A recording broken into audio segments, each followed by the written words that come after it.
الحمد لله نحمده ونستعينه ونستغفره ونؤمن به ونتوكل عليه ونعوذ بالله من شرور أنفسنا ومن سيئات أعمالنا من يهده الله فلا مضل له ومن يضلله فلا هادي له ونشهد أن لا إله إلا الله وحده لا شريك له ونشهد أن سيدنا وسندنا وحبيبنا وطبيبنا ومولانا محمدا عبده ورسوله أما بعد قال الله تبارك وتعالى في القرآن المجيد بسم الله الرحمن الرحيم كل نفس ذائقة الموت وقال الله تعالى في مقام آخر ولا تهنوا ولا تحزنوا وأنتم الأعلون إن كنتم مؤمنين قال النبي صلى الله عليه وسلم المرء مع من أحبه صدق الله مولانا العلي العظيم وصدق رسوله النبي الكريم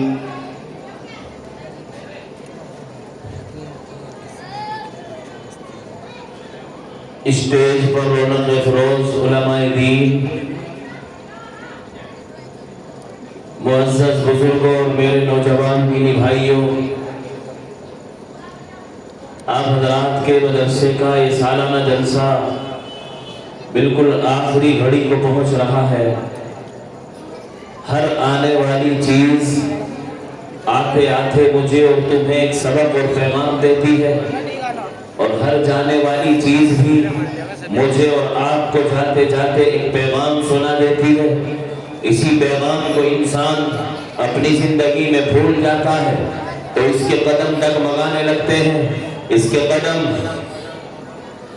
صراط مستقیم سے بہک جاتے ہیں، اور یہ بھول جاتا ہے کہ اس کو دنیا میں کیا کرنا تھا اور یہ کیا کر رہا ہے اور کیا اس کا نظام تھا اور کس نظام کے تحت چل رہا ہے۔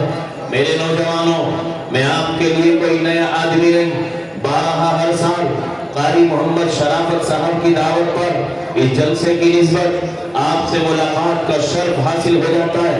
میں آپ کے چہروں کو دیکھ لیتا ہوں، میں آپ کی بستی کی زیارت کر لیتا ہوں، میں ان بچوں اور ان معصوموں کے چہروں پر نظر ڈال کر اپنی گنہگار آنکھوں کو مزین کر لیتا ہوں۔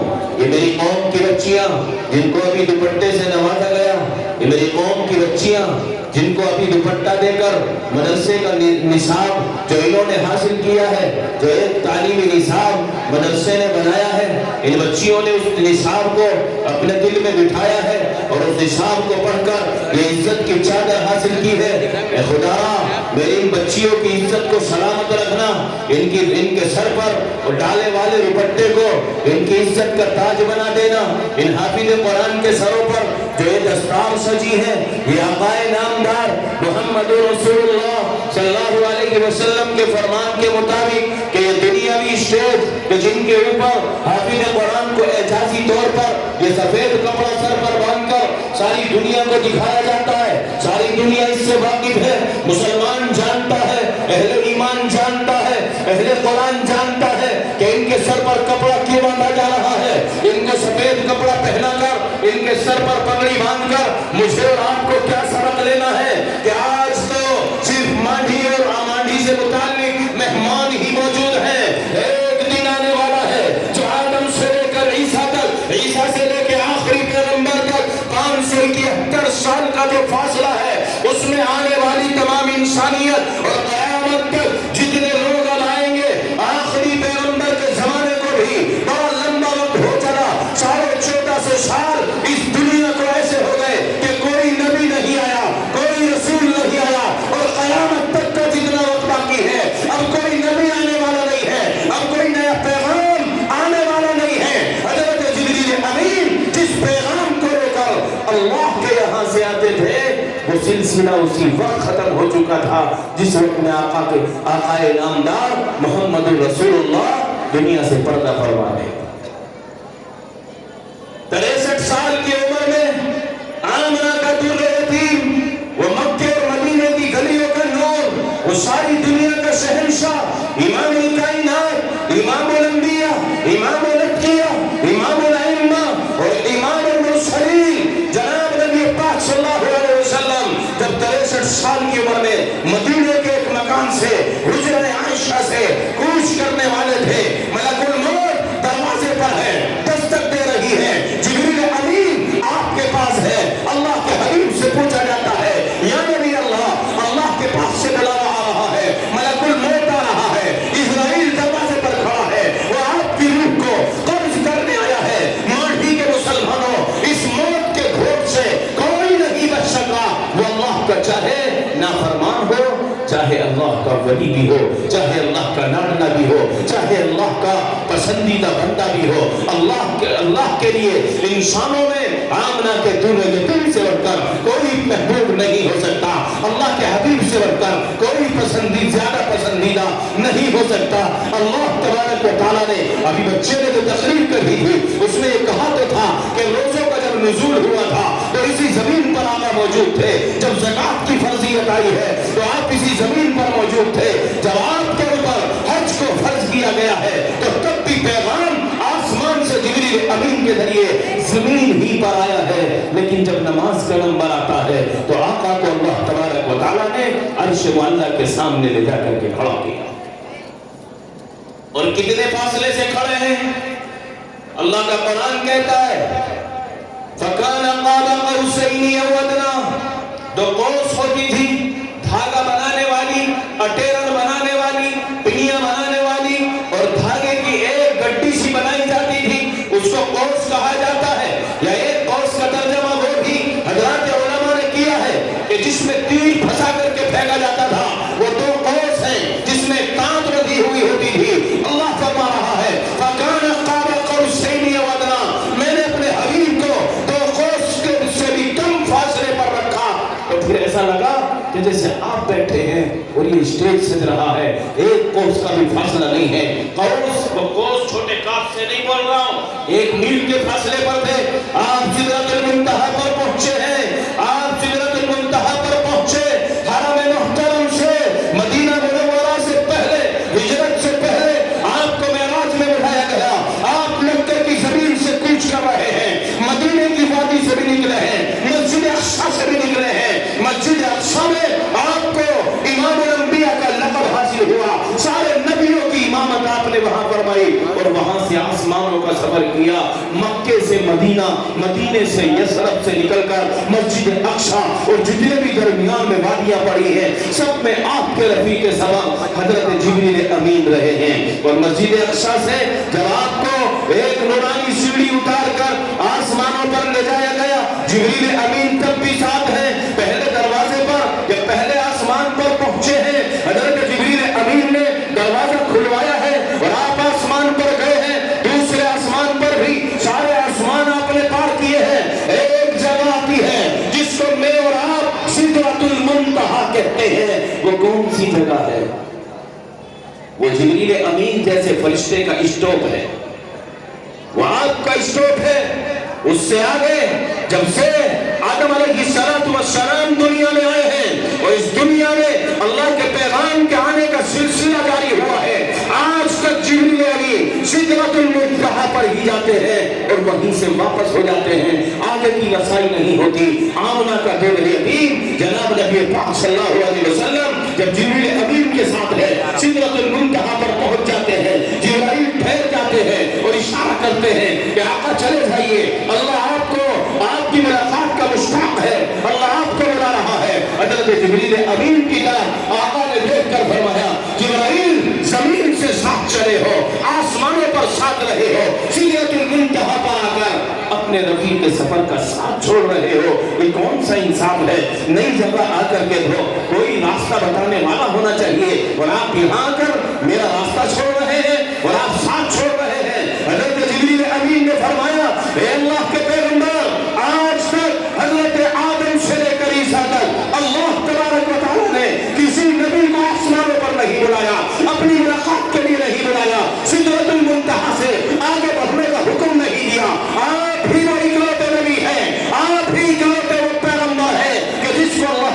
و تعالیٰ یہاں سے آگے بلا رہا ہے. آج تک یہاں سے آگے یہ جبریل امین بھی نہیں جا سکا ہے. اگر میں نے ایک قدم آگے رکھا اللہ کی تجلی کو برداشت نہیں کر سکتا.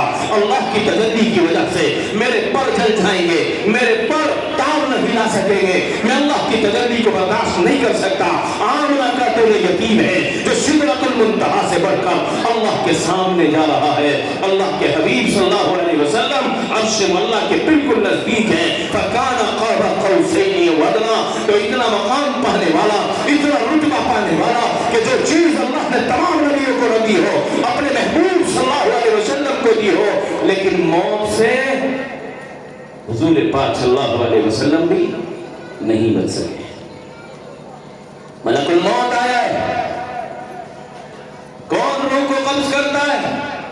یہ 4 فرشتے مقرر ہیں. سب سے بڑی سرداری ان میں حضرت جبریل امین کو ہے, حضرت میکائیل, حضرت اسرافیل, حضرت اسرائیل. چاروں کی ڈیوٹی بڑی عجیب ہے. اللہ کی طرف سے جو پیغام دنیا میں آئے ہیں وہ حضرت جبریل امین کے ذریعے آئے ہیں. حضرت اسرافیل ایک وقت کے لیے بیٹھے ہیں, ہاتھ میں سور ہے. جب قیامت قریب آئے گی تو اسرافیل اس سور کے اندر اپنے منہ سے پھونک ماریں گے. اس میں سے ایسی آواز نکلے گی کہ تیرے میرے کان میں پڑے گی, اور اس وقت میں جو لوگ ہوں گے اس آواز کو سن کر بھاگیں گے. وہ ایسی آواز ہوگی, ایسا لگ رہا ہوگا کہ ہمارے دروازے سے آواز آ رہی ہے. ساری دنیا اکٹھی ہوگی, پھر ایک شور پھونک دیا جائے گا. اس آواز کو کوئی سن کر کے برداشت نہیں کر پائے گا. ساری دنیا کا خاتمہ ہو جائے گا. حضرت میکائیل بارش برسانے پر روزی پہنچانے کا ذریعہ اللہ نے میکائیل کو بنایا ہے. ایک فرشتہ بہادر بچا ہے. اسرائیل کتنا سخت دل فرشتہ ہے. اللہ نے حضرت جبریل امین کو روح کے قبض کرنے کا مکلف بنایا تھا اور کہا تھا کہ جبرائیل تمہاری ڈیوٹی ہے کہ جتنے لوگوں کو میں پیدا کر رہا ہوں سب کی روحوں کو قبض کرنا ہے. باری باری تینوں فرشتوں کو بھیجا. یہ زمین کے اوپر آئے ہیں. انہوں نے آ کر کے کہا ہے کہ میری ڈیوٹی روح کو قبض کرنے کی ہے. یہ زمین روئی ہے, یہ تھر تھرائی ہے, یہ کانپی ہے کہ میرے جسم سے, میری خاک سے انسان پیدا ہے اور تم ان کو مارنے آئے ہو. جبریل امین بھی نہیں سن پائے, میکائیل بھی نہیں سن پائے, اور حضرت اسرافیل بھی برداشت نہیں کر پائے. اللہ کے سامنے چلے گئے اور کہا کہ یا اللہ ہماری ڈیوٹی بدل دیجیے, ہم روح کو قبض نہیں کر سکتے, ہم سے گوارا نہیں ہو سکتا. حضرت اسرائیل کو کھڑا کیا. اسرائیل کیا تم اس کام کو کر لو گے؟ آپ نے فرمایا کہ رب حکم آپ کا ہو اور اسرائیل نہ کرے. تو ان کے حکم تو ان کو بھی میرا ہی تھا, لیکن آپ نے فرمایا کہ ایک مرتبہ مجھے بھی زمین پر جانے کا موقع چاہیے. حضرت اسرائیل اس زمین پر آتے ہیں اور آ کر کے اعلان کرتے ہیں کہ میں تمام روحوں کو قبض کرنے کے لیے استعمال کیا جاؤں گا. زمین روئی ہے, زمین کب کب آئی ہے, زمین تھرا گئی ہے اور کانپنے لگی ہے کہ یہ انسان کا وجود میرے ہی وجود سے ہے. اے اسرائیل, میرے جسم سے پیدا ہونے والے انسان کی تو روح کو قبض کرے گا. یہ زمین کانپنے لگی, رونے لگی. حضرت اسرائیل نے فرمایا کہ ایک طرف تیرا رونا ہے اور ایک طرف میرے رب کا حکم ہے. میرے لیے لازم ہے کہ تیرے رونے پر رحم نہ کرو, تیرے رونے پر ترس نہ کھاؤ. اپنے رب کا حکم بجا لانے میں مجھے کوئی نہیں روک سکتا. آپ نے روحوں کو قبض کرنا شروع کیا. آپ کا نام ہی ملک الموت. کیا نام ہے؟ میں اور آپ کی زبان میں کیا ہے؟ ملک الموت. سب کے دروازے دیکھے ہیں اس نے. کوئی تختیہ کیسی بھی لگائے, کوئی کسی بھی دھرم کا جھنڈا لگائے, کوئی دنیاوی طور پر اپنی کیسی بھی پہچان لگائے, اسرائیل کے لیے نو انٹری کہیں لکھا ہوا نہیں ہے. وہ ہر گھر میں داخل ہوتا ہے, ساری انسانیت کی روحوں کو قبض کر رہا ہے.